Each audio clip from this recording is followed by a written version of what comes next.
So she was presenting in a fairly typical way, but when we take into consideration the predisposing factors and the various things that could have been leading towards this happening, commonly we're seeing these injuries in young females, and this can be with or without ligamentous laxity, and obviously for her she did have some ligamentous laxity through her body.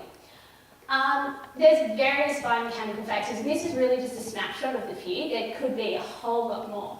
But in terms of this person, some of the biomechanical factors we were looking at, she demonstrated a dynamic valgus. So when she moved, talking with her teachers, having taught her once or twice before, when she was working within a turned out position, she tended not to have her knees in the alignment that we're looking for. And she tended to, even in standing, if I was to get her to do a single leg squat, she'd drop her knee right inwards. And so you can imagine what that's doing.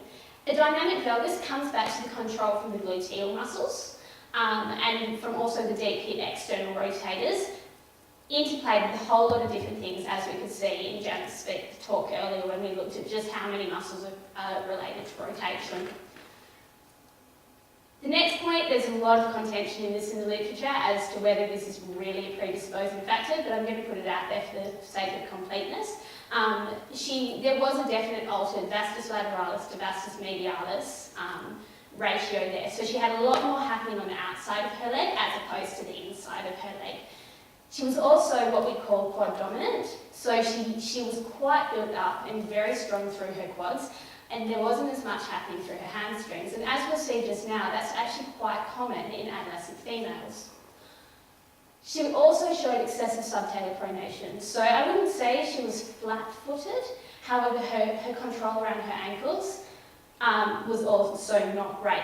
Now, whether that was coming from upstairs, we later found out it was, but there was definitely something happening at the ankle as well.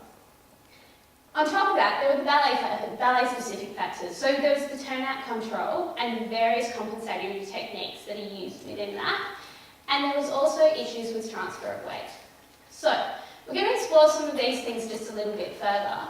So the first thing we're going to look at is, I'll bring your attention to this article. It's actually something I came across after seeing this patient.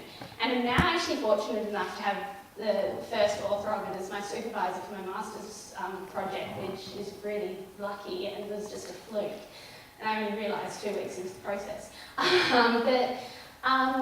This is looking at ACL injuries and the differences we're seeing in pubescent girls during their growth period and the effect on the ACL. But a lot of what's in this article actually feeds into other knee injuries and could be applied within this client. So when we come to puberty, as we all know, is a really difficult time for anybody to go through. And there's a number of different changes that happen in the body. We're going to focus primarily on the growth things today, but basically the onset of puberty is determined by skeletal age and the development of secondary sex characteristics at this time. Also throughout this time is the onset of menarche or menstruation.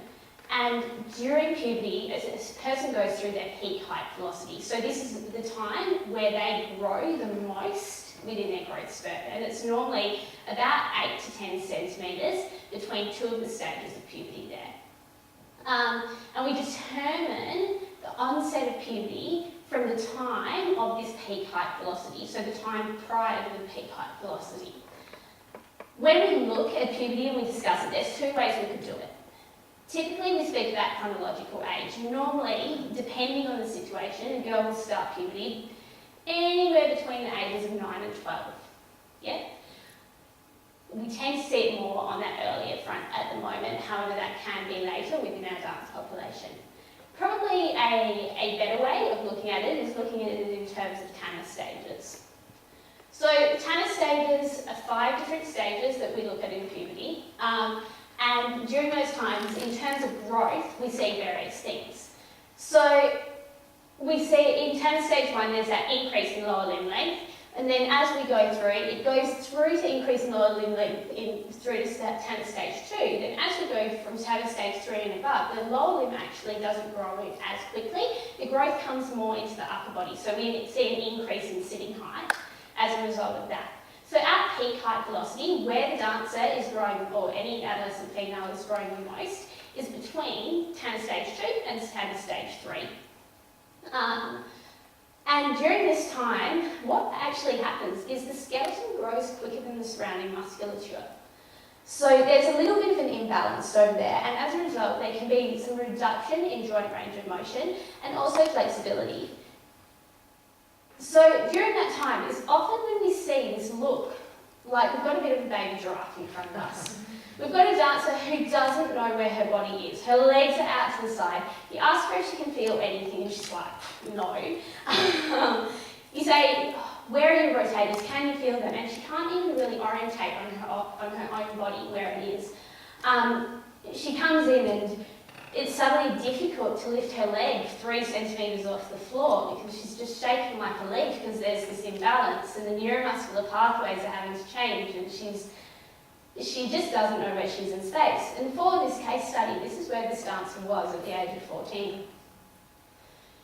Also, at tanner stage 2 and 3, as we get this growth, we get a rapid growth, we get an increase in limb length and mass. This causes a change in the lower limb moments of inertia. So it changes how we move the limbs and how we're able to. And from there, we have to have an increase in muscle torque. But because of growth and this imbalance, we've got an increase in torque on something that isn't communicated properly. So there's all these different factors that are coming into play. At the same time, we add something else in, estrogen. Again, at tanner stage 2, estrogen comes into play. The effects of estrogen has been largely documented in relation to ACL injuries, but in terms of MPFL injuries, it's not as widely documented. Though given they're both around the knee, we could extrapolate the information going into this. However, ACL is quite distinct in itself. When we look at estrogen, estrogen does have an effect on the metabolic properties and the composition of the ACL, and basically gives it a reduced ability to withstand load.